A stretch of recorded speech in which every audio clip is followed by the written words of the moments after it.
What's up, everybody? Thanks for listening to the Fadam and Friends podcast. I'm your host, Adam Tiller. It's 4th of July weekend, and we're recording from the beautiful Charlotte, Vermont. Charlotte is a town on the western border of Vermont. For whatever reason, all of its residents, my parents in particular, refuse to just call it Charlotte. As a result, everyone sounds like a pompous asshole when they say the name. Charlotte has a population of approximately 4,000 people, most of which are Jews. My parents are not Jewish themselves and have no plans to convert. As a result, I find it very strange that they choose to live amongst the Western Jews of Vermont.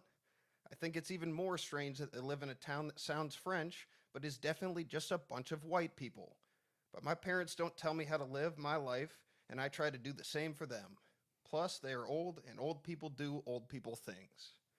My parents did build a dope house, though. It's located directly on Lake Champlain and has a view of New York across the water. Not New York City, just the part of New York that nobody seems to care about. For record-keeping purposes, I'd also like to note that my parents now have 3 homes in 3 different states. This clearly means that they are much better at life than you and me. Some days I find myself spending hours daydreaming about what it'll be like when they finally die. I think it'll be equally sad and glorious. Sad because they're gone, and glorious because I will finally be Oprah rich. I'll get to move out of my 1-bedroom apartment in Everett, Washington. It'll be my finest moment. But then I will have to tell everyone that I live in Charlotte, and I will sound like a complete douche. Regardless, though, I'm through wasting any more time analyzing these petty woes, because none of this will matter when I finally have pots of gold and Shakopee jewelry. Moving along, before I introduce today's guests, I need to do a couple reads from our sponsors. These are big spenders, and they deserve some respect. Fadam and Friends is brought to you by the Read Me That Song app. Read Me That Song is a new app that provides listeners with a unique listening experience. Read Me That Song allows users to listen to their favorite songs without any music at all. Just imagine hearing all of your favorite songs being spoken to you in a dry, monotone voice, with absolutely no emotion. Users can select from a comprehensive list of voices, included but not limited to James Earl Jones, Robert De Niro, Susan Sarandon, and that black guy from the Allstate commercials. Critics have raved about the Read Me That Song app. You've never experienced music until you've experienced music without music. Listeners can find the Read Me That Song app anywhere on the internet where stupid shit like that is. Our next sponsor is all about family. Have you lost a child? Are you dealing with the unbearable grief associated with your loss? Well, look no further with Find a Kid. Find a Kid is a brand new service that helps inattentive parents find their lost children. As a new parent, you have so many priorities. More often than not, finding your last child simply isn't one of them. And when it is, it's so time-consuming and boring. Let Find a Kid find your child for you. Find a Kid uses advanced algorithms and some guy that spends all of his time looking at other people's children. It doesn't matter if your kid's in a dumpster or the back alley of a Bennigan's. Find a Kid guarantees that they will find them. If you loved Where's My iPhone, you're sure to love Find a Kid. Note, all users are subject to a background check including a sexual offense history. Find a Kid does not condone the use of its services for anyone without children. It's been a short ride, but man, it's been a crazy one. The shit we seen and overcame, and all of it has made us some hell of a bunch of kids with stories for the ages of how the hell we got here. You can read it in the pages of receipts and tweets and poems that we left along the way. Today's guest is somebody I've known my entire life. He's been a bad influence on me and oftentimes a terrible person. He's my older brother, Kyle. Kyle works at an Amazon warehouse in Shakopee, Minnesota. After barely graduating from Wayzata High School, Kyle pretty much just kept it real for about 10 years. Throughout that time, some of you may have seen him at the following prestigious academic institutions: Normandale Community College, Minnesota School of Business, Santa Monica Community College, and Dunwoody Technical School. Kyle is originally from Burlington, Vermont. He's an avid movie watcher and a lifelong fan of comedy. After meeting his wife and somewhat getting his shit together, he now has 2 kids and a house in Shakopee, Minnesota. I will include his address and phone number in the show notes. Kyle, thanks for coming on the show. Thanks for having me. Are you enjoying the lovely weather here in Charlotte? It's phenomenal. It's it's the perfect weather to breed bugs, which is great with small children. Definitely. Well, I have to say, a lot of people, I mean, thousands of listeners since this show started have been asking me about the name of the podcast. And really, this show would never happen if it wasn't for you. That's true. You nicknamed me Fadam as a kid. I did. What inspired you to come up with that nickname? A lifelong fear of becoming fat, which was actualized. I was gonna say, do you see any irony in the fact Do that I you're regret fat it? now? Do I regret it? Yeah. No, Why not? because of all the joyous memories I had. Do you remember the Look, moment when winning is winning, and sometimes your big wins came in the past. Yeah. You know. Most of yours. Yeah. Yeah, definitely. I mean, would you rate that higher or lower than having your first child? They're different discussions with similar values. Do you remember anything about how you came up with that name or when Well, it yeah. was? So your name's Adam, and Yeah. you were fat. Fadam. It was. I was. How old was I? I was like 6 when I came up. Actually, for 6, that's pretty clever. I mean, I also remember at that age. I remember, like to this day. You know, everybody said, "See you later, alligator." Yeah. I 100% convinced myself as a kid that I came up with, "In a while, crocodile." Yeah. Like I was convinced. Because I came up with it naturally in my head. I connected those very, very, very close together dots as a kid. And I thought I was brilliant. And You found out you weren't. yeah. Nice. Yeah. Well, I'm glad that we got through the origins of that name. It's been bugging a lot of people, and Well, I'm glad we set it to rest. yeah. I mean, it still hurts a little bit, but time cures all. Probably hurts more me trying to get my fat ass up the stairs now. That's true. You know, so Emotionally and physically. my knees are swollen. My feet hurt. I'm hungry. So, you just had your second kid. Yep, Jack. How old is he now? 8 months. 8 months. Yep, about 8 months. How has having kids changed your life? Well, you know, like when you're playing video games and loud noises happen behind you, Yeah. they're happening way more. Yeah.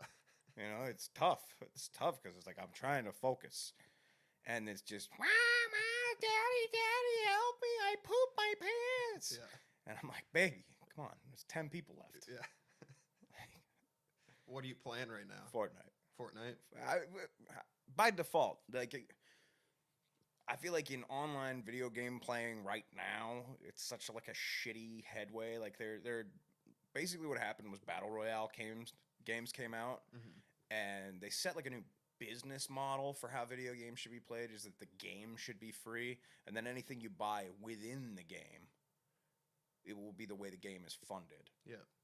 And traditional game companies that would make games with big, long stories and would have lots of player versus environment content. You know, games that would be. This is a part of the show for the girls, by the way. Yeah, absolutely. You know, my wife just absolutely loves video games. Discussions about them. You know, I remember playing Destiny. I got the fabled Galahorn, and she got wet. Yeah. Didn't you? So explain what the Galahorn is and how you told your wife about it. Okay, so the Galahorn was this rocket launcher in Destiny 1. And so there's different weapon classifications as far as rarity goes. So there'd be rare and then legendary and exotic. Yeah. Right. And there are only a handful of exotic guns in the game. And at the time, approximately how much time do you have to put into the game to get to this level? Most people or me? Yeah, you, I would say. Okay, so, well, I'll start with most people. So most people would put in, I don't know, 30 hours worth of playing, and they'd start getting exotics and stuff like that. My actual in-game play time, by the time I got Galahorn, was, well over 45 days. like, so I used to get up. They reset, so like, you could only get it from completing like weekly activities that you can only do once, right? Yeah. So there's like night falls and just stupid shit, right? There's just different ways you can get exotic drops. Yeah. And every week on Tuesday morning, I would wake up with my buddy, and we'd get online and we would go just do nightfalls and raids and just any way you could possibly get this thing. And it was every single Tuesday morning. I'm getting up at like 4:30 in the morning. Before work and just playing until I have to leave. And like, luckily I worked a really shitty job at the time. Yeah. I won't say like who it was, but they make sandwiches really fast. Yeah. And I was supposed to be there. Engineer there. Yeah, I was A sandwich engineer. Yeah, exactly. So I would go there. Like, I was supposed to be at work at 10, but thank fucking God, my boss at the time, he played Destiny. Yeah. And he had the itch too. So like, it didn't bother him at all. I'd show up at like 11:15. Sorry, man, it took a while to finish the raids this morning. You'd be like, oh yeah, oh cool. But when I finally did get it, it was a Tuesday morning at 6 o'clock in the morning or something like that.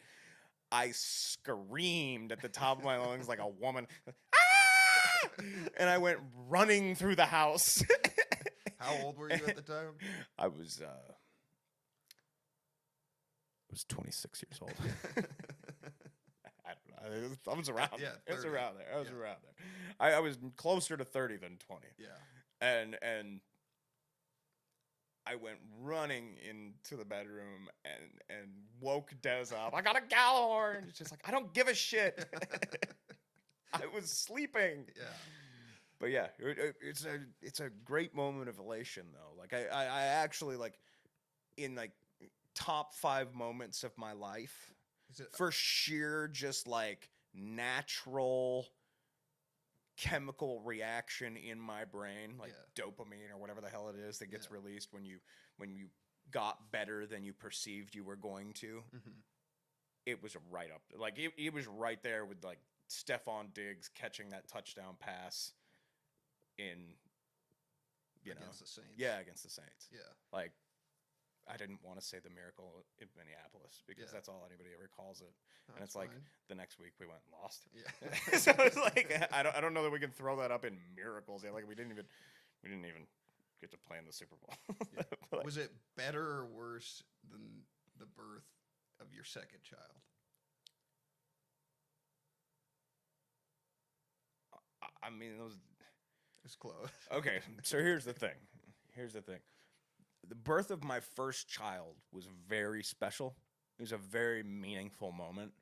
And like for sheer joy, it's almost like you're so overcome by how much your life changed in 30 seconds that you don't know how to handle it. Yeah. Right? Like I'm nodding like I know, but I definitely don't. You don't. And like anybody that's listening that doesn't have kids, like doesn't know. And for all of these people out there who have pets that they say they're pretty much like my kids. They're pretty much like my kids. Watch how far down the fucking totem pole they fall after you have kids. Yeah. You lost your cat recently, didn't you? I did. And you know what I thought? Like, I had that cat for like 15 years, and I loved that cat. He was a great fucking cat. Like, as far as cats go, because I'm not a cat person. Yeah. I got a cat, but that's because I was lonely and drinking a lot. Yeah. And not much has changed, though. I'm not as lonely. No. But so, I lost the cat. And I was sad, but I was also kind of like, I mean, I don't have to feed it anymore. like, I don't have to clean out a litter box anymore. So, like, that's kind of nice. Yeah, extra room, too. Yeah, well, yeah, he didn't take up much room, But it was like, well, Dad can come over now without having to take fucking Benadryl. That's kind of nice. Like, that's a plus. You guys had 2 kids, 2 dogs, and a cat. I mean, that's... Yeah. It's like a clown car. Yeah. And we co-sleep, which you're not supposed to do. Yeah. They recommend very early on. Don't let your kids sleep in bed with you. Don't do that because then they'll never sleep anywhere else. They'll always just want to come sleep in your room. And you know what? They were right. Yeah. They were right. Is it all 4 of you every night? every single night. And Lily sleeps down. Our Lily, your dog. Yeah, our miniature wiener dog sleeps. I just got judged. Anyone listening to this just immediately went, "Oh, he's got a miniature wiener dog." Uh, my dog is a Siberian Husky, and he sleeps on the floor.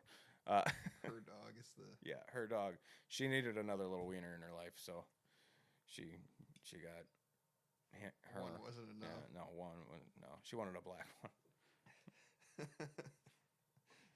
So swirl, swirl, swirl. back to kids. What's your favorite? Or sorry, we talked about what you like most about being a dad. We did. Well, I brought it up. I don't think you answered the question. I didn't remember the question. What do you like most about being a dad? Kind of there's a ton of big things, obviously, like the way people perceive you changes, like the way you perceive parents. Because like I used to always be like, oh, bring a fucking boring kid on a plane. And now, like, I get, like, just the tiniest sensation of, like, I'm judged the second I get on a plane. It's like there's always some old man who's like, oh, great, he has a kid. Yeah. And it's like, you know what? Fuck you, Colonel Sanders. Like, Exactly. I got a kid. If we didn't make these things, the species dies. Yeah. So you're welcome. Exactly. So, if flying with kids isn't your least favorite part, what is your least favorite part of being a dad?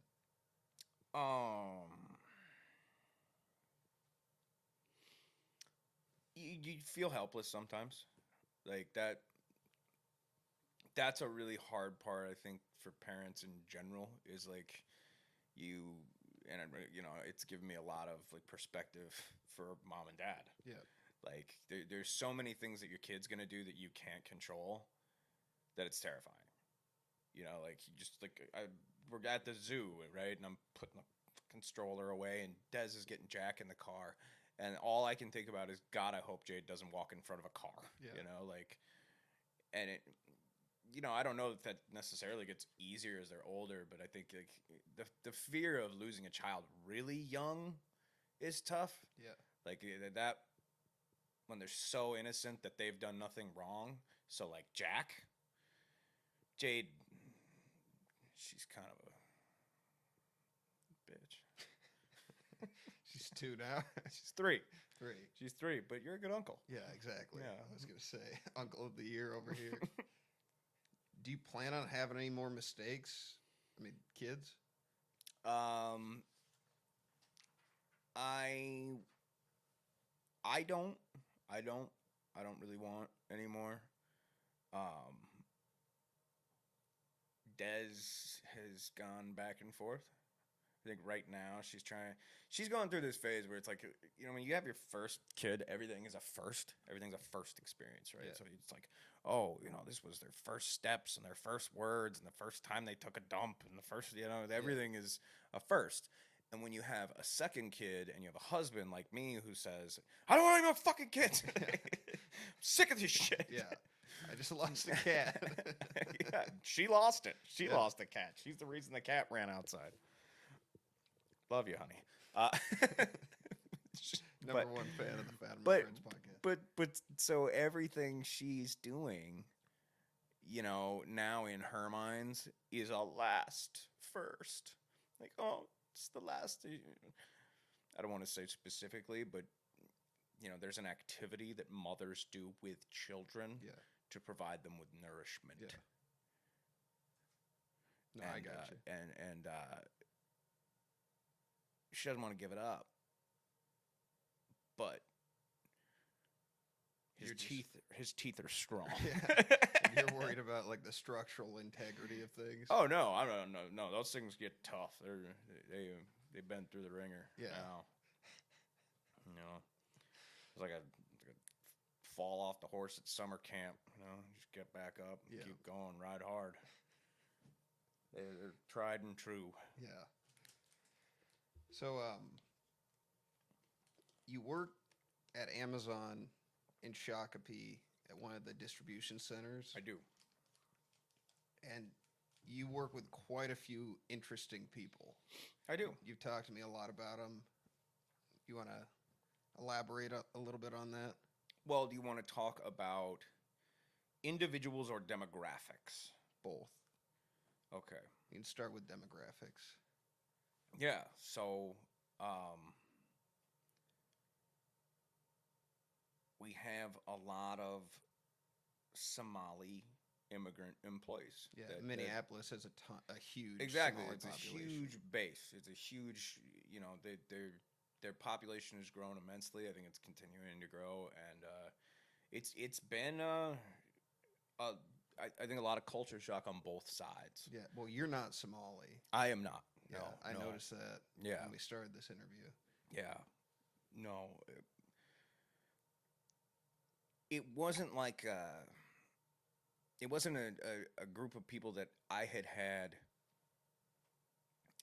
a lot of experience talking to and interacting with before working there. And when you first kind of interact with a culture that is so different, it's interesting to see how they butt heads. Yeah. It happens a lot. It's very much like being on the set of Captain Phillips. You feel like a young Tom Hanks. I feel like an old Tom Hanks. Yeah. Just a voice of reason, and I don't pull it off very well. No, I mean, there's cool stuff to learn, like there is, but there's also so much, and it's not even really like offensive or really rowdy or anything. It's just the way Westerners sort of see the world is that religion is not above law, right? Like the laws of man supersede the laws of religion. Yeah. Whereas, in the Horn of Africa and most of the Middle East, God's laws are above man's laws. Yeah. And seeing those two different type of cultures clash when you're someone from afar who has absolutely no opinion either way, Yeah. I just think it's funny. Yeah.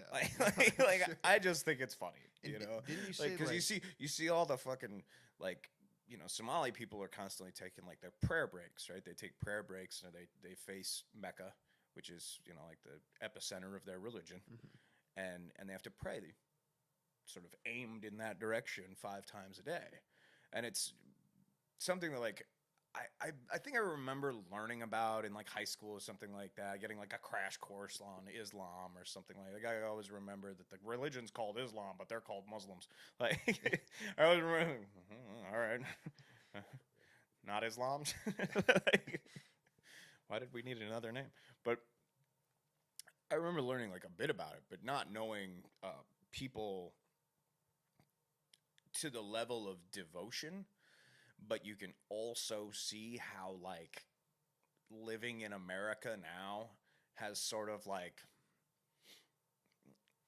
they're not adhering to all the rules. They're softening a little bit. Yeah, absolutely. When I first started there several years ago, you'd actually see the men in the bathroom. They'd go in and they'd take their shoes off and take their socks off, and they would wash their feet after they used the bathroom.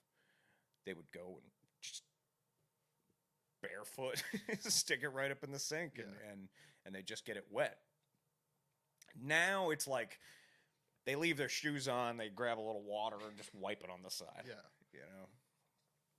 Which it's I think is American fun. values. Yeah. Strong. It's Have you the McDonald's of Islam. Yeah. Have you had anything because Amazon's such a unique place, do you have any good inside stories or you've mentioned that there are items that people get through Amazon a lot that you don't usually think of. Yeah, so and it was kind of shocking to you when you started. Yeah. I think the one that'll always stick out to me is just sort of the customer order that I just remembered stepping back and like thinking about it. Like I saw the two items and then it like clicked in my head and I was like, oh. And what it was a 3-pack of Jergens lotion, like the big one, you know, with like the head that you press down to get it out. Yeah. It was a 3-pack of those, and then a porno that was like 72 hours of straight porn. And I just thought, man, that guy's gonna have a hell of a weekend. Yeah. Like, there was that. God, it's hard to remember them. We see a lot of sex toys, like a lot of sex toys. I remember one that was particularly odd, which was it was a fake vagina mold thing, you know, and the box, like all it was like a butt and then a little beefski down there, and and on the box it was just nothing but pictures of Asian chicks and Japanese symbols. And all I could think was, it's a butt. Like, how do you know? What orientation and what does it matter if it's Japanese or not? Like, you couldn't get that Costs from like just $20 more. For like just for Japanese symbols on the box. Like, come on. What I think is probably funnier than that. And really the demographic thing is, so at Amazon, you kind of get two groups of people that work there. One group of people are very much like intelligent, enjoyable, like they get the joke kind of people, right? Like maybe they don't really want to work crazy hard and get like an education. A lot of them, just didn't want to accrue a bunch of student debt, so they didn't go to college, right? But they're pretty intelligent people. There's plenty of them who are college educated who just can't find jobs because this is 2019. Who has a job? Those things are hard. And then the other demographic is my favorite. Every once in a while, you meet somebody and they'll talk to you about something and you just have this like harsh realization moment where you go like, oh, this is the hardest job you can do. Like, just so many people like that. They're just genuinely, that's it. This is their pinnacle. 99th percentile for their like opportunities. Yeah, like I made it. I made it. I have health insurance. And they're my favorite. It seems like you liked it quite a bit. I mean, you've been there for a while. After being a sandwich engineer for, a year and a half, 2 years. 4. 4. Oh, okay. Yeah. I wasn't paying attention. Yeah, I know. I worked that job for a while. That was a great job. Yeah. As far as like the responsibility to pay ratio. Yeah. You didn't have to worry about anything. Yeah. You never had to be there on time. You could just leave whenever you wanted. You drove around and hung out. Like, that was a pretty sweet gig. Yeah. I very much enjoyed that period of my life. But I mean, Amazon has been more of like a grown-up type situation, I'd say. Like, it's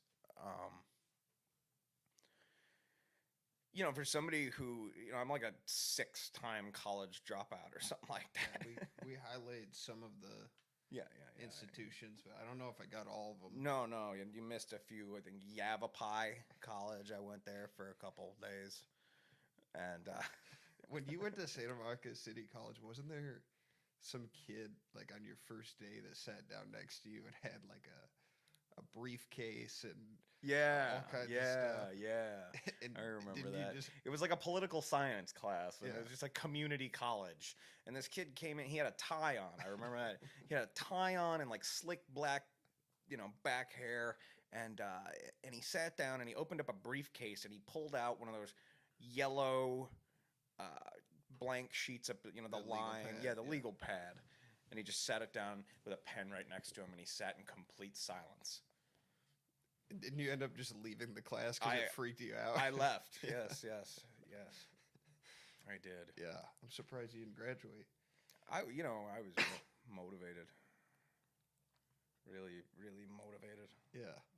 You spent most of that time like watching a lot of movies and kind of getting Smoking into pot. Yeah, that too. Yeah. You say that like it's a bad thing. No, no, it was a very, if you actually took like my life and dissected it and like broke down sort of every period of my life on just sort of are you enjoying yourself or not? That was a really enjoyable time of my life. Like, I had zero responsibility. I got to watch movies all the time and smoke weed and hang out at the beach and like California's a good place to be if you do not have a job. If you have nothing to do, it's a great spot. And of everybody I know, like movies have always been super important to you. I love them. Why? My own life is so bad. No, I think growing up, kind of the way I did, moving around so much. I mean, you want to explain that a little bit? Well, yeah, I mean, like, I was born in Vermont, lived in Massachusetts, New York, Kentucky, Minnesota, Arizona, Wisconsin, California. I was shuffled around a lot, right? And particularly in my youngest years, I changed schools a lot. So I never really had like a core group of friends. Every time I'd make friends, I had to change schools. Yeah. So I think I got really into like acting and really into the art side of things to the point where like I almost became more able to be empathetic toward a character in a movie than to other people. Yeah. Because like I had to go through the fucking new kid bullying thing all the time. And it sucked. Like I didn't like being the new kid, to the point where like, especially like when I changed schools the last time in high school, like I made it a point to look like the guy that you didn't want to talk to. Yeah. Right? Like I wore a hat that went down like over my eyes. I wore sweatpants and pajama pants every day and a big baggy hoodie. And the second I got into class, I'd just go to sleep. Yeah. I just didn't want to be somebody who got fucked with. Yeah. And I think in a lot of ways, like I was more able to connect with a fictional character that I didn't know, or an autobiographical character who I knew was someone that I wanted to get to know. Yeah. Like I like that. Like I like. And you've always watched movies multiple times if it's a movie that you love. Absolutely. Like absolutely. If I watch a movie that I love, immediately after I'll restart it and watch it again. Yeah. Like most recently I did that I think with Room with Brie Larson. Just phenomenal.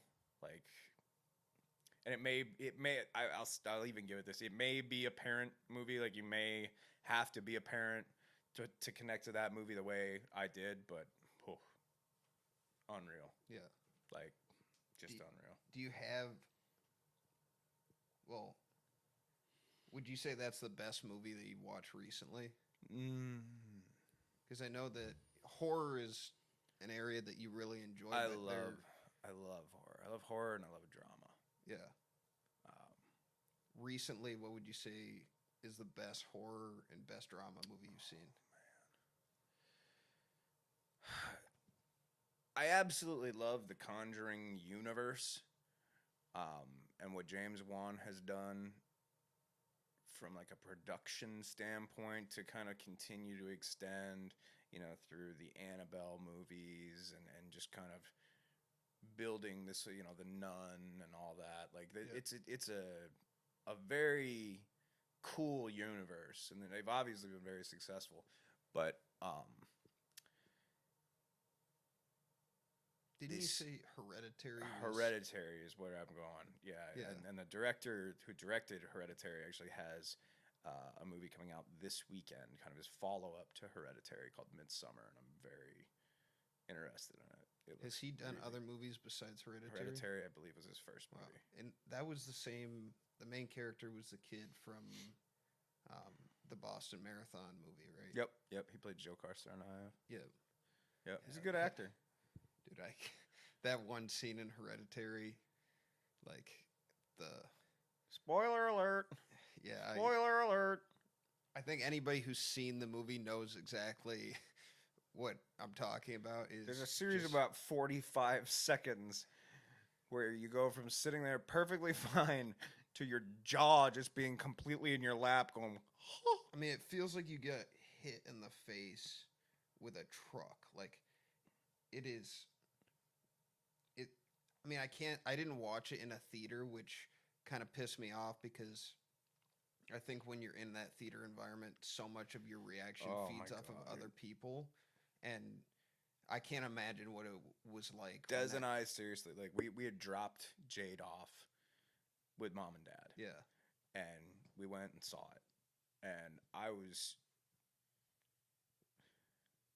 First of all, we thought it was playing at the good Shakopee Theater. There's two theaters in Shakopee. One is one of the new ones, the lavish, big, lazy boys that tilt back and everything. The temperature feels well controlled.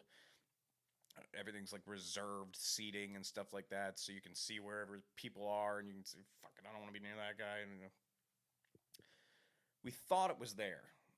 Turns out it was at the other Shakopee Theater, which is in a strip mall. Okay. And I'm fairly sure those seats were installed in the 40s. Yeah. And so we went into it not enjoying the situation kind of to begin with. Like, Des wasn't even... We'd watched the previews, and Des was kind of like, I don't know. This kind of... maybe. It looks like it could be okay. Looks like it's going to be really long and boring. And, like, by the end of it, we're both just like, I can't believe what the fuck we just watched. Like, we had a hard time talking in the car afterwards. Yeah. The mom in that movie... What's that? Tia Leone. Oh, okay. I didn't realize that was her. I thought it was... Oh, wait. Is it Tia Leone? I thought it is. I thought it was the lady from... There was this show called, United States. No, it was the of mom Terra. from Little Miss Sunshine. I don't think I saw that. It's very good. Let's see what this is. This is good enough to... Are you looking it up? Yeah. It's not... I know it's not. It's not Tia Leone. I know who Tia Leone is. It's Toni Collette. That's what it is. Kind of a similar It was name. an exhilarating moment for our listeners. Yeah, well, I mean, somebody was going, "It's Toni Collette! It's Toni Collette!" I'm sorry, man. I don't know everything. Okay, I'm a so- 6-time college dropout. I don't usually get rewarded for knowing things. Yeah. So, for dramas, any recently that you really liked? Have you ever heard of The Godfather? No. The Godfather is Of recent. Yeah. Like terribly recent. I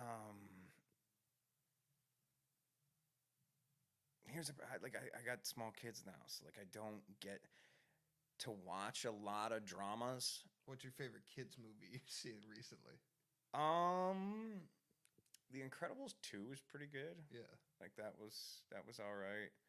I didn't get to go see Spider-Man Into the Spider-Verse. Des took her to that. Yeah. And I'm sure that was...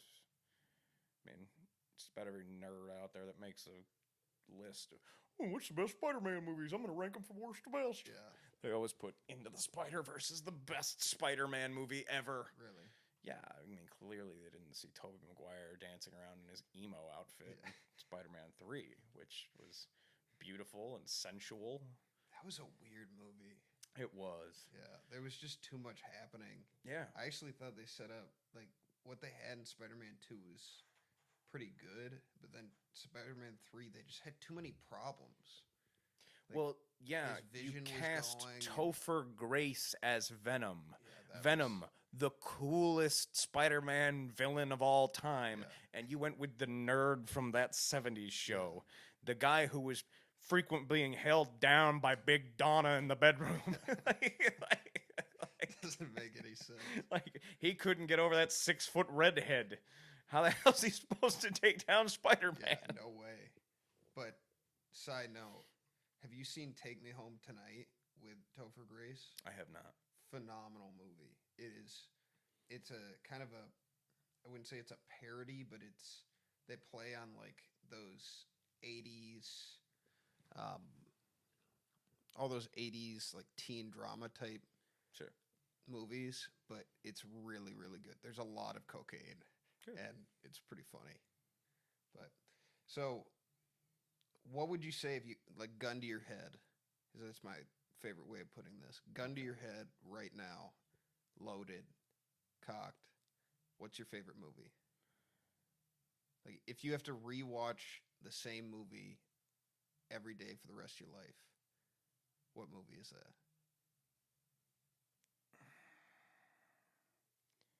Police Academy 4.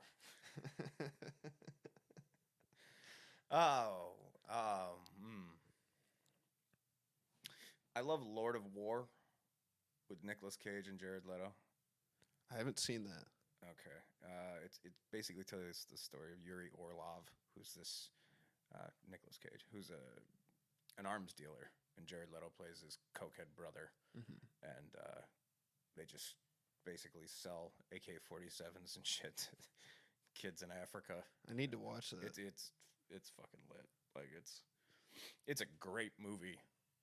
Jared Leto's character is awesome. I mean, so is Nick Cage.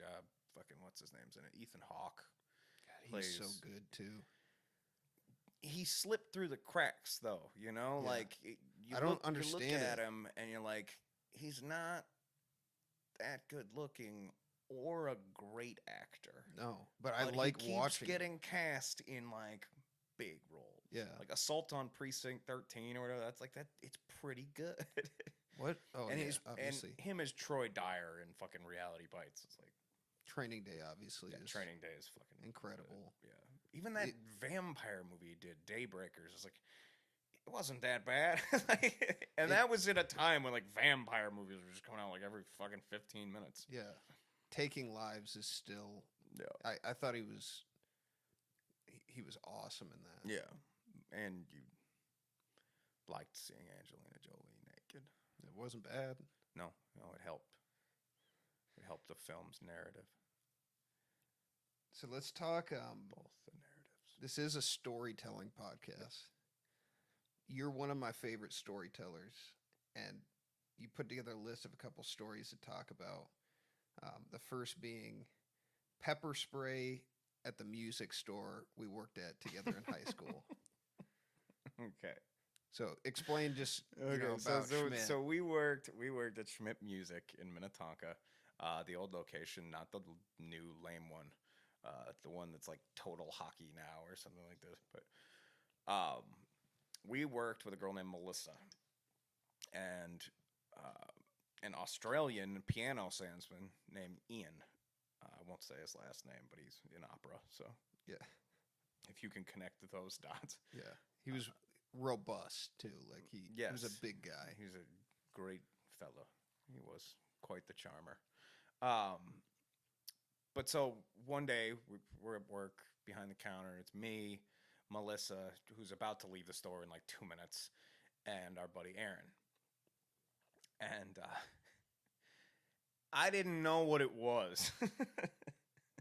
But on her keys, she had this bottle of something. And I was confused by it and like flipping around with it. And I pushed a button and pepper spray shot out. Which, like, I didn't realize how strong the stuff is. Like, I had no idea. Immediately, me and Aaron are just like, and I'm like, fuck, we gotta get the door propped or something. Like, we gotta prop the doors open. We gotta clear this stuff out. And there's nobody in the store, so it's not an issue, right? Yeah. And the piano section was far away, too. It was. And there was also the lessons section in the back, right? With all the studios where the teachers would give lessons. So we're up at like the front counter, coughing our eyes out. This guy comes walking in, right? And he's on his phone. He's on his phone. And he starts looking through the sheet music. And he just starts coughing a little bit. And he's on the phone and he says to whoever he's talking to, I don't know. I'm at Schmidt Music right now. And I can't fucking breathe. And so he turns, and Aaron being Aaron, who was like just a diehard friend, right? He knew I was going to get in trouble about this shit. Yeah. So the guy goes, what's wrong with the air? And Aaron just looks at me and goes, dust? like, we're all coughing. So eventually this lady was in the back. And her kid was getting lessons. Yeah. And she came up and she's like, my tongue is, my nose is starting to tickle. Like, is everything okay? And we're like, yeah, no, it's fine. Like, a little bit of pepper spray went off in the front. There's no incident or anything. So she just goes, well, is it going to get any worse? No, it won't get any worse. Oh, okay. I'll be fine. Right? So she goes over, gets like a drink of the water fountain. Then, out of just nowhere, picture a 260-pound balding Australian man comes running over to us. Something has been released into the air. And like, he was 40 feet away. How did he start sweating? And he was, he's so traditional. He always wore these thick, burly suits. It's like June. Yeah, it's just out of shape Australian opera singer coming into the party like 20 minutes late. Yeah. He was so stressed about it. I love that voice. Something has been released into the air. Safety. So, you flew in yesterday. Yeah. Into Burlington. One of the last times you were here, you got into a bit of an altercation. I did. It was when you were drinking pretty heavily. Yeah, I was probably like the Jameson days. Yeah. Back when I still drank Jameson. I think. I'm pretty sure. Yeah, we were here. It was a long time ago now. We were here for Grampy's funeral. Yeah. And Great Grampy. No, I think. Was it Great Grampy? Oh, it actually, someone died. It doesn't matter. Yeah, it might have been Great Grampy. Now that you mention it, just because Justin was there, wasn't he? I think so. Justin and Morgan were here. Yeah, we were. Yeah, so we were hanging out. It just buried somebody, so things were all really happy, and I was feeling good. Yeah, we went out drinking that night. Yeah, we were drinking in Burlington. You were underage. Yeah, I remember that. You and your the lady one that got away. The one that got away. She was there, and we were pounding drinks. Yeah. And our cousin Jason called me and said he was going to meet up with me. And so let's level set. When we say we were pounding drinks, the "we" is a generous term there because at the time I wasn't drinking super aggressively yet. So it was people were drinking casually. There was some light drinking going on. And then there was there was me.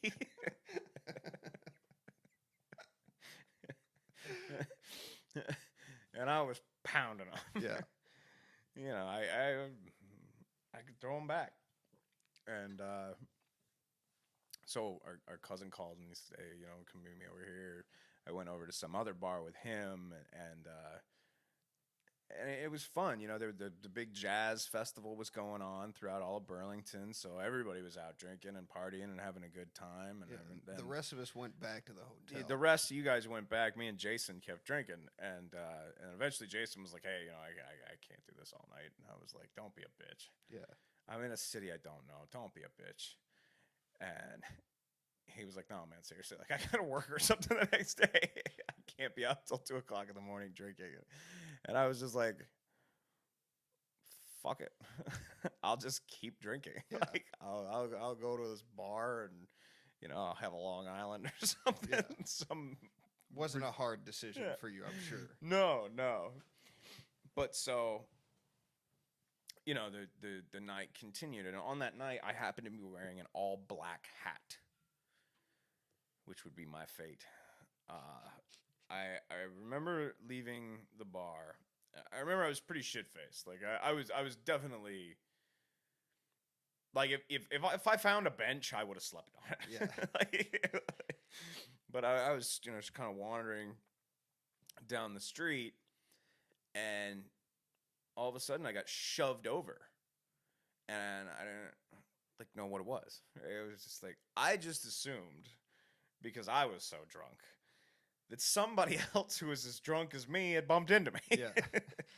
So I'm just kind of gathering myself and kind of dusting myself off. Like, oh, I'm going to get up and see who just did that to me. I get up. I turn around. I make eye contact with this guy for like 3/4 of a second. Yeah. And he just looks at me and he cracks me right in the face. And How did you handle it? And I got hit, and I made a sound that is like the most emasculating sound known to man. I was like, and he broke your nose. He broke my fucking nose. And I hit the ground, and they just started kicking me. They started stomping me. Yeah. And one of them, my wallet fell on the ground. One of them grabbed it, took all the cash out of my wallet, and threw it at me. Right? Now, the interesting thing to remember here is we're in downtown Burlington during the middle of a jazz festival. There were 4 cops sitting across the road when these guys did it to me. Jesus. Right? So the cops start chasing them, right? And they run them off into the alleys or whatever. One of them comes over, brings me my wallet. He's like, I think this is yours. And I'm bleeding from my fucking nose. and I'm sitting there. I'm kind of trying to just gather my thoughts at this point. The cop looks at me and he goes, I saw you get hit in the face there. I said, yeah.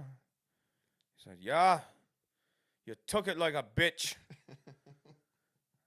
I said, fuck you, man. I didn't know I was in a fight till the fight was over. Yeah.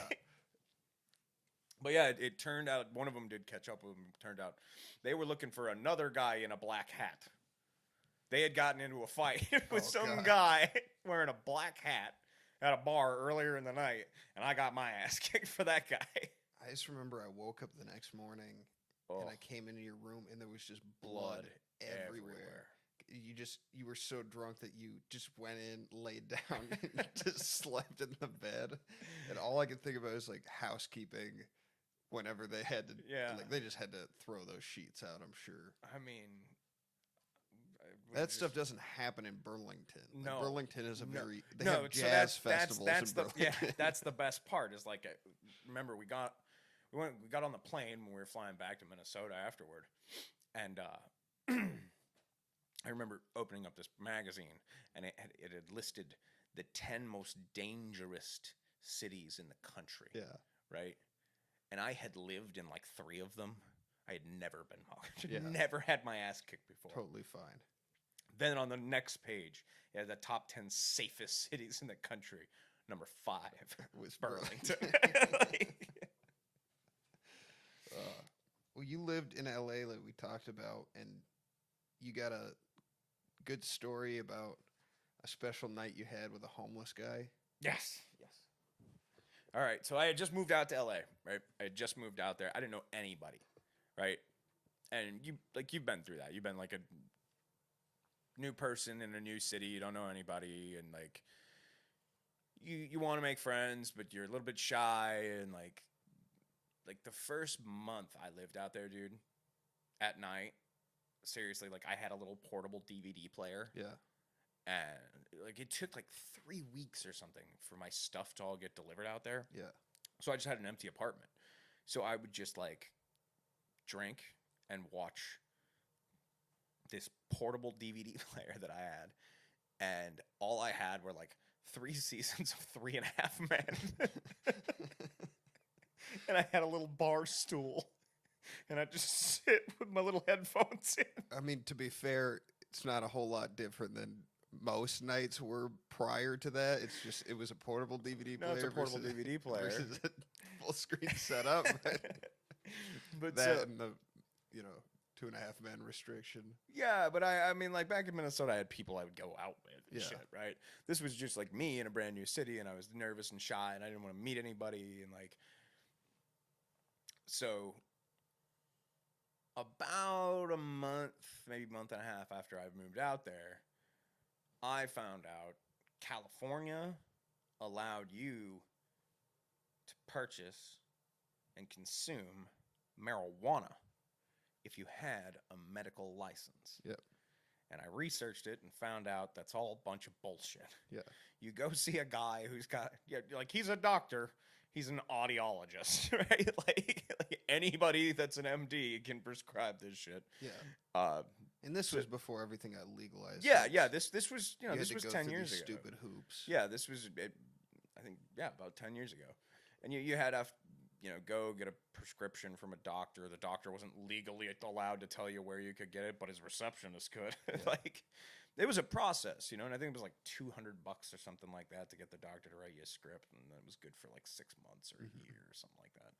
And I went and I got it, and I got my medical card, and being a kid from Minnesota who like you're used to smoking weed that you have to wonder if it was grown on cow shit.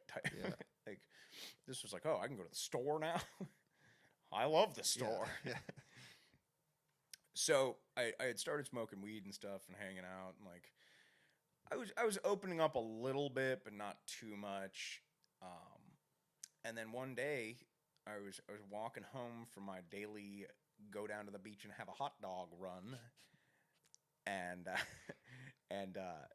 came up and there's this guy sitting on the ledge next to my building. I was smoking a cigarette, and he's just like, "Hey man, can I bum one?"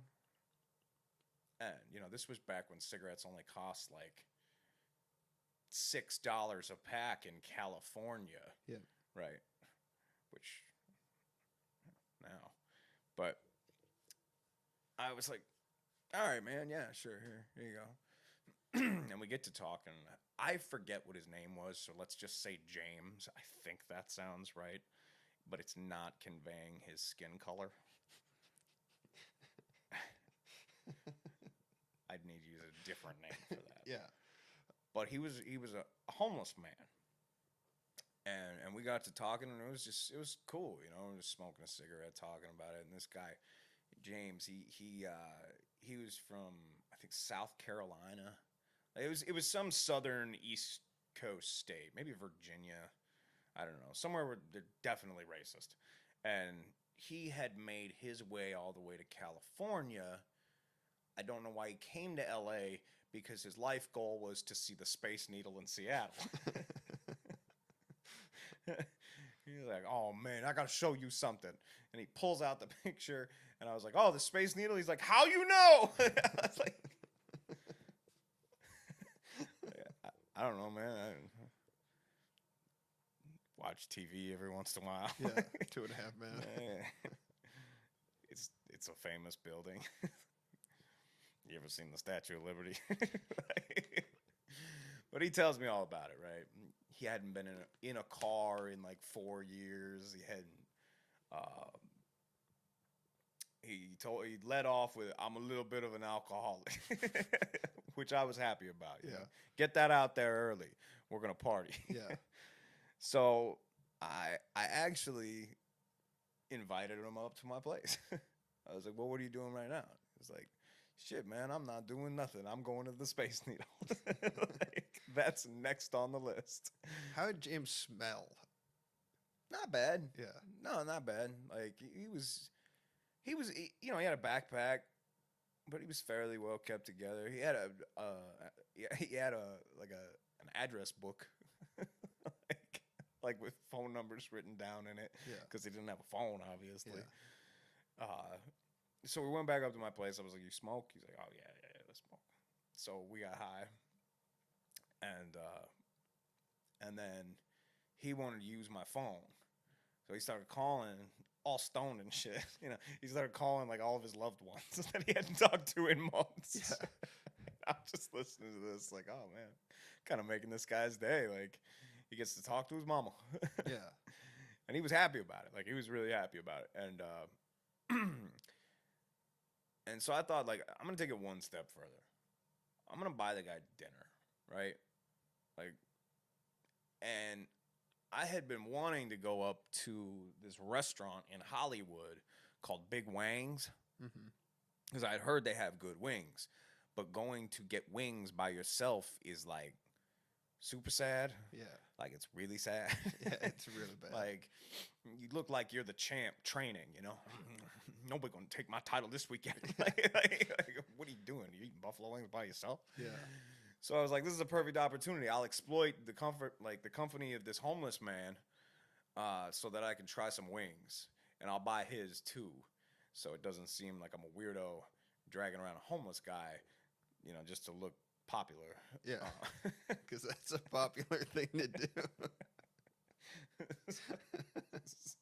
So we get in the car, and he tells me, like, oh, man, I haven't been in a car in 4 years. I was like, well, roll the window down, bitch. Let's have some fun. Yeah. At any point, did any of this seem like a bad idea? Yes, I'll get to the point where it did. Yeah. Like most of the time, like the only time, like letting him in my apartment was the first time, but I was bigger than him. Yeah. Pretty considerably. Like, he was, I would guess he was like 5'4" or something like that. And, like, a real man starts at 5'6". You can't be a real man under 5'6". Is that like Game of Thrones criteria, or? No. I'm hoping my friend Jacob listens to this.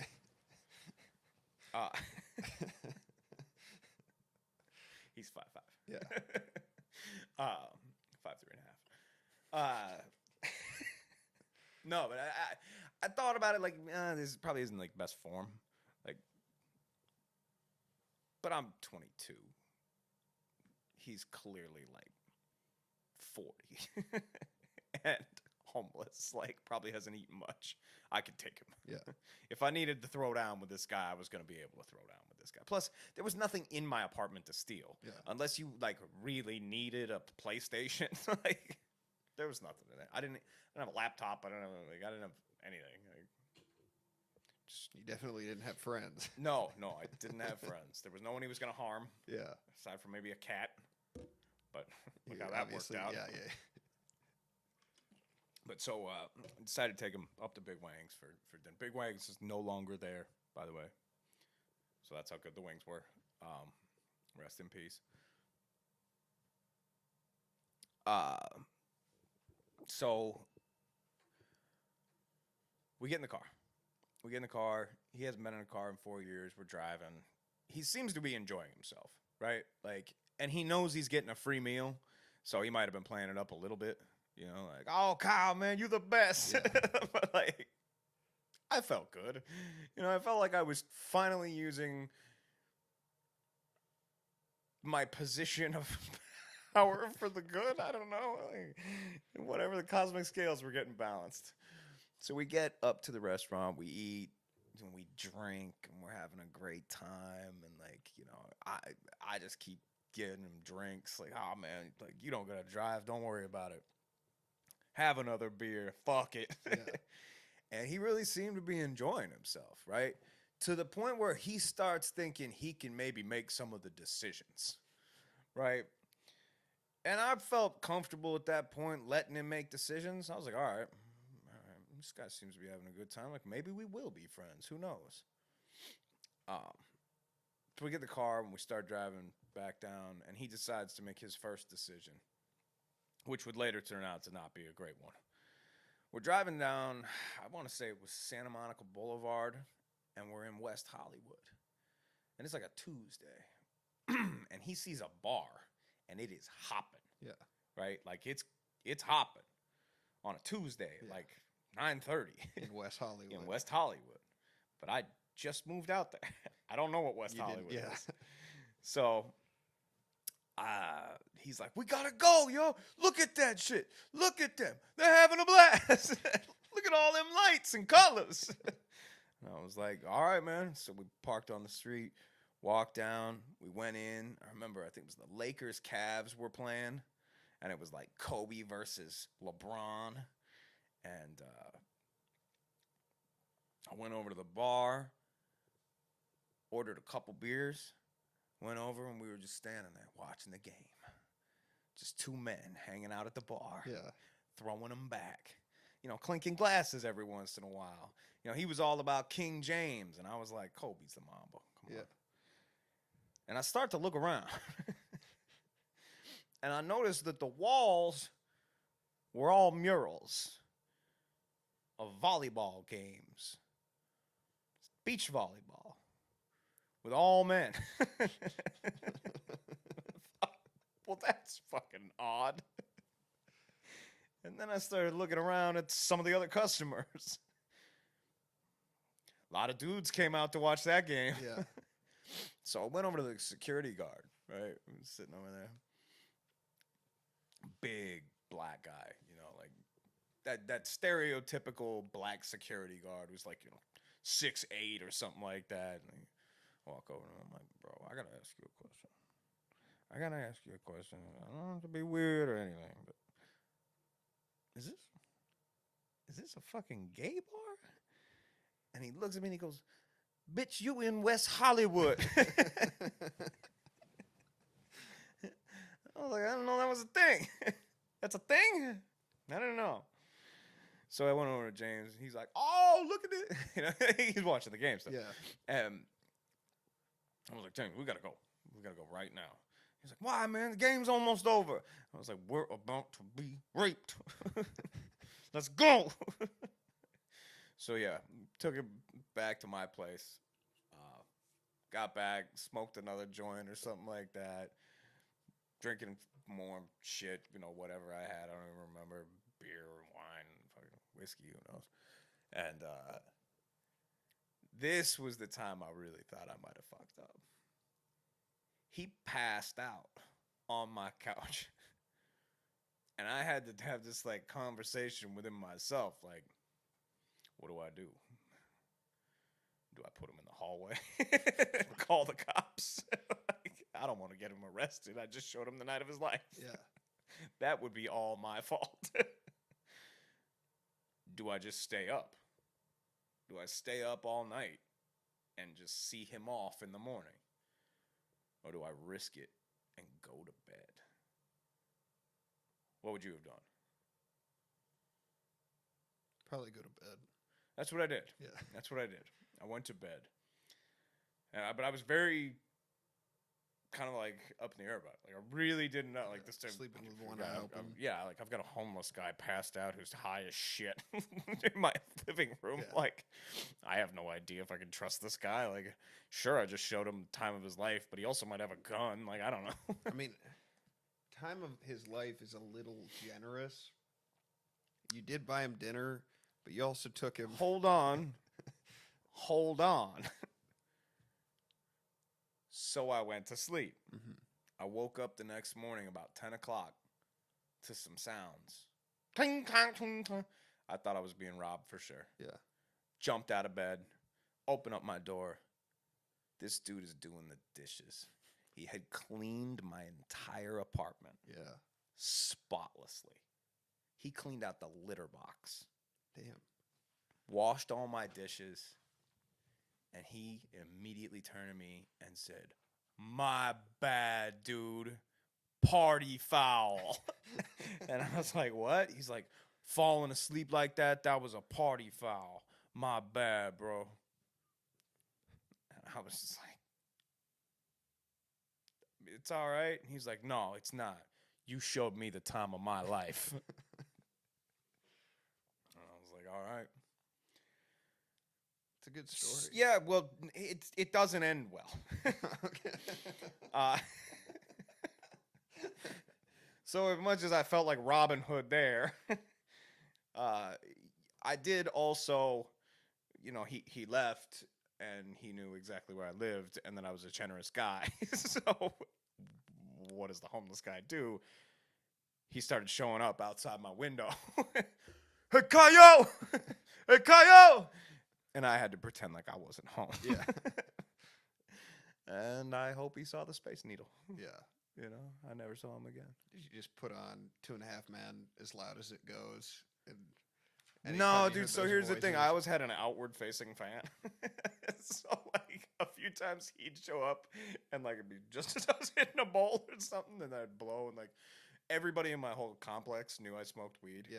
Because the building shape was like a U, right? And I was on the inside of the U. Yeah. With an outward-facing fan that was blowing weed down into the U Yeah, all the so time. So everybody was constantly getting whiffs of my weed. Yeah. And, yeah. So it blew out, and he definitely knew I was in there and was just ignoring him. And he eventually went away. If you had to say, where is James now? I mean, I hope he's at the Space Needle. Probably killed himself.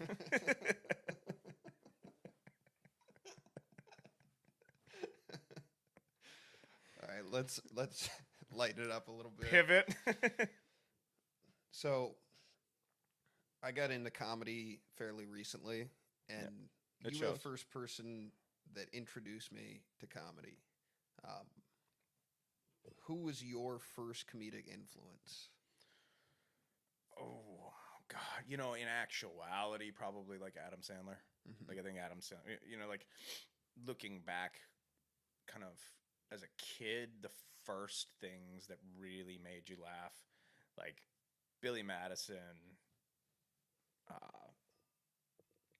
Happy Gilmore, you know, those were movies that were like, we watched him again and again and again and again and again. And his comedy albums were just, at the time, some of the funniest shit you'd ever listen to, right? Yeah. Like The Goat. The Goat was so funny. It's a dumbass goat tied up. Like, the master beats it all the time. But like, it was just like, it's stupid, but like, it was funny at the time. As I got older, you know, I think the one person that like really hit me the most was Dave Chappelle, and he's always been a top 3 for me as far as like his ability to just capture.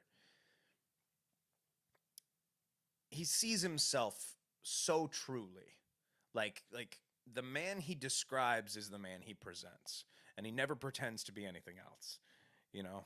And I love that. Like, it just so supersedes anything of just inherently funny value. Like, he sees it so well. So I've always loved Dave Chappelle. Greg Giraldo is another one for me that, like, total bummer that the guy died. Some of his bits were just so funny, and I always felt so bad for him because nobody could remember his goddamn name. And I blame Geraldo Rivera. Sometimes I wonder, like, Hedberg went early. Yep. Giraldo went early. Farley, Belushi. Do you have to die early to be funny? And is that why Joe Rogan's not? I'm just kidding, Joe. I love your stuff. I don't. Actually, it's very I similar want to to take a moment really quick just to like specify that this setting just reminds me of Joe Rogan and his podcast so much. Yeah.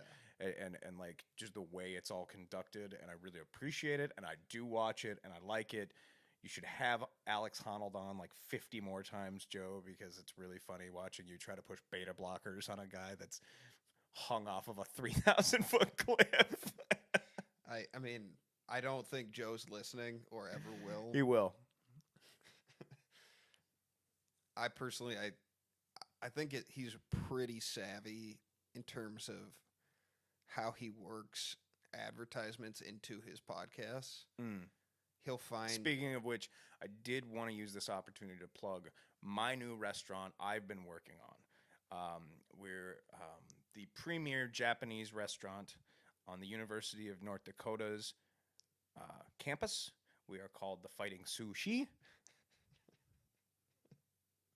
No? I'm just kidding. In fact, North Dakota, they're not even called the Fighting Sioux anymore. I don't know what they're. The Angry Indians or something. I'm not sure. I know people were offended. Present us in such an unlikable manner.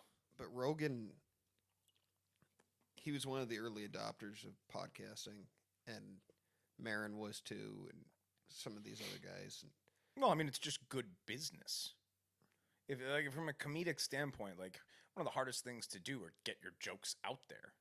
20 years ago or whatever, it was like, oh my God, how can I get an audience? How can I get an audience? And now it's like, I can make an audience. I just need enough material. Like it's almost like counterintuitive to how it used to be, because it used to be like, okay, well, I don't want to burn up all my good jokes on this one thing because like maybe this isn't the audience. And now it's just get everything you have out there and hope that some of it sticks. And it's driven mainly because this is deinstitutionalized radio and the distribution of that material. Like before it was you'd either get a special on Comedy Central or you'd get in a movie or you'd, go on a radio show or shit like that. But now it put people in the position where they could create content themselves. A lot of it is not good. I would argue a lot of this show has been subpar so far, but we appreciate the listeners and keep listening because the sponsors are really paying us big money. Yeah.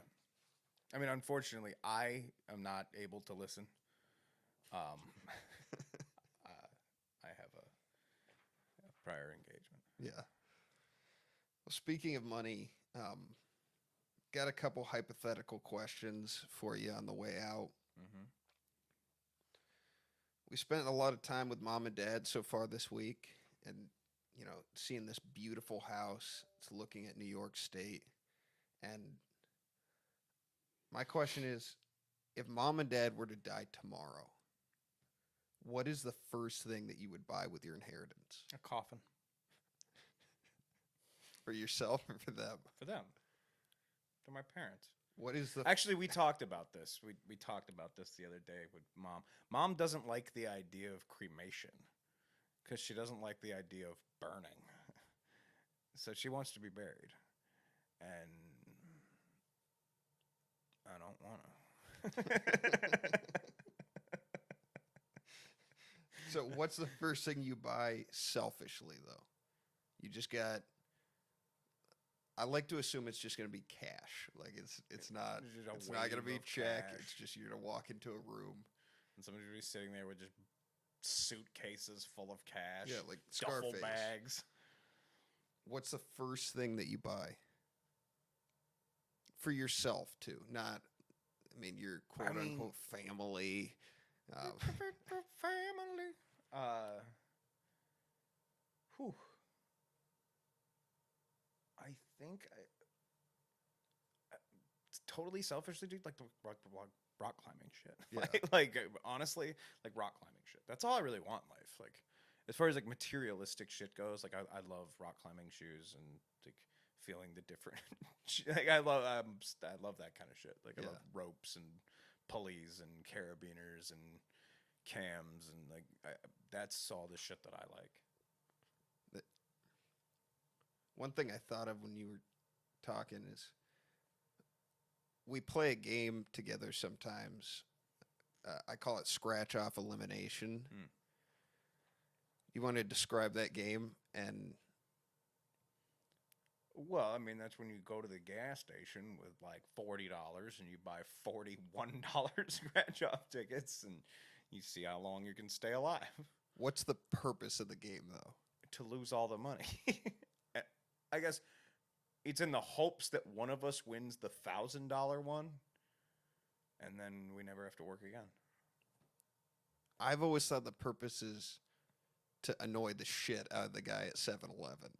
Like, I mean, there's definitely that aspect to it. Like it's because I've been that guy. You know, as I've talked about my prestigious education, believe it or not, I've worked in gas stations. yeah, I mean, there's nothing Even wrong with in that. management in gas stations, and it sucks.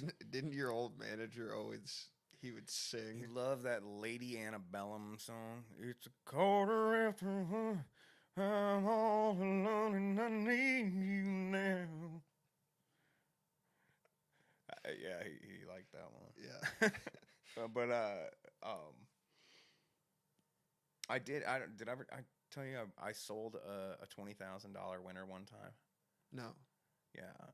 So we had this little old lady, right? It's just a deer of an old gambling addict. We used to call this shit cardboard crack. And she worked at Home Furniture, right? I don't know what she did there.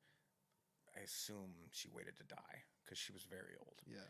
But she would come in every day on her lunch break, and she would just buy Betty Boop $2 scratch offs again and again and again and again. She, you know, if she won, she'd buy another one. If she won, she'd buy another one.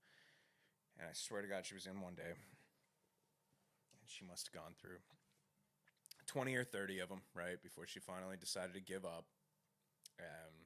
I was the only one at work at that point, and you know, she had been gone for a couple hours.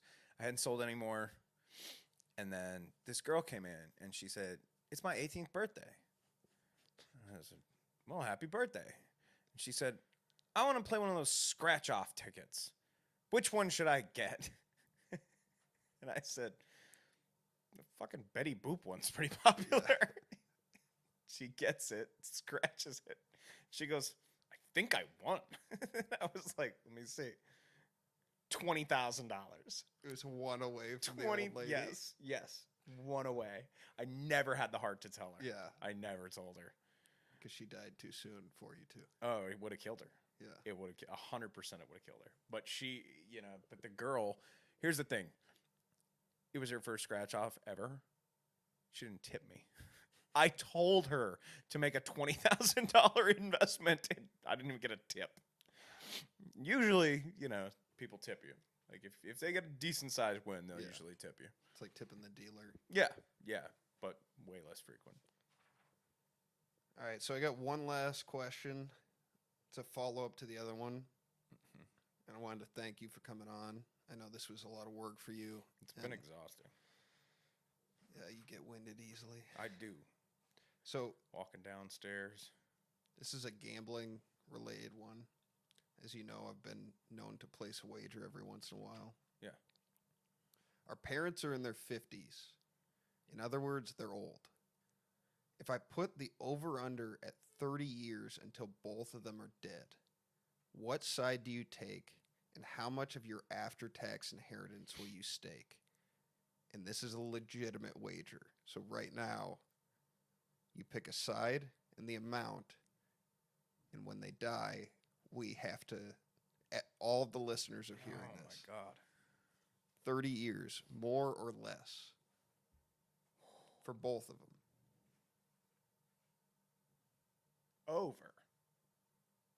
Over for sure. What's your reasoning? Dad is health conscious and sort of safety aware. But I think it's because Mom always thinks she's sick. So she's always receiving care. Yeah. She's always receiving treatment. She'll never, like, cancer's not going to sneak up on Michelle Tiller. No. Like, it's going to be detected early. She's going to know she be has like, cancer before she finds out she has cancer. Oh, I have gas. I should get that checked out. like I wake up bleeding and I don't go to the doctor. Like, it'll figure itself out. Like, broken fingers and shit that are healed. Like, I'm gonna go early. Like, yeah. I don't. You really, might go before that. I don't expect to see the inheritance. Yeah. So really, there's a good chance here you are actually gambling with the inheritance that my wife and children will receive. Which they obviously will have to pay the debt. Yeah. So how much do you want to place knowing that you're probably not going to be affected by it? I mean, at least all of it, right? How else am I going to be a hero? I think this is important for the listeners to have something to look forward to for the next 30 years. So let's agree to a number that we think is fair. I don't know. What's a hypothetical death amount? I mean, just enough to where you'll be thinking every you and once I in a have while about you and it. I have very different opinions on this because I'm not a gambler. Like, I don't like to gamble. So, like, to me, $20. Like, $20 on a 30-year hypothetical bet that's money that's not mine to begin with, and I still might not receive. Yeah. $20 is a lot to sweating it. risk. Like, Well, this is a different type of burn, too. This isn't like you're going to watch the Super Bowl and you don't know what'll happen for the next 4.5 hours. This is 30 years. I know. There's a low level just, and it's not even anxiety. It's just you're going to know. It's more about. I mean, I'd who say gets the there's a very high likelihood that you may have killed yourself by then, so That's true. that people will think you were funny. Let's put the number. I wasn't funny, but I killed myself. Come on. Give me the Geraldo. Come on, a little bit. Let's say, is 50 grand too much? 50 fucking grand. It's money you may never see. It's money you may never have. If mom keeps spending it, yeah. Yeah.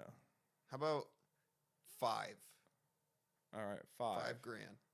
And this is after tax. You can't be like, oh, half of it goes to tax. Who's taxing it? Government. Fucking Obama. Speaking of which, you do a pretty good Obama. It's an explanation of Obama.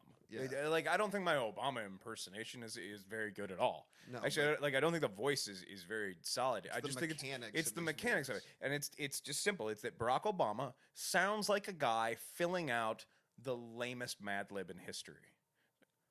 I wanted to go to the store so that I could get a sandwich. Like, it's just the progression of it to me. That's what he sounds like he's doing all the time. All right, so 5 grand it is. We gonna shake on it right now? Sure. Here, shake. All right, everybody. Thank you for listening. This was a lot of fun. We're gonna leave you with a little jaga. I just make the waves, I don't write them. I can hear the lyrics in my spirit as I write them. Why you wanna walk and talk just like them? I can't get caught up in all the hype and the excitement. I just make the waves, I don't write them. I can hear the lyrics in my spirit as I write them. Why you wanna walk and talk just like them? I can't get caught up in all the hype and the excitement. My wave pool, my wave pool. Welcome to my wave pool, my wave pool. Welcome to my wave pool, my wave pool. Welcome to my wave pool, my wave pool. Welcome to my wave pool, my wave pool. Welcome to my wave pool, my wave pool. Welcome to my wave pool, my wave pool. Welcome to my wave pool, my wave pool. Yeah. Welcome to my pool, so wavy. Everything goes so smooth, so gravy.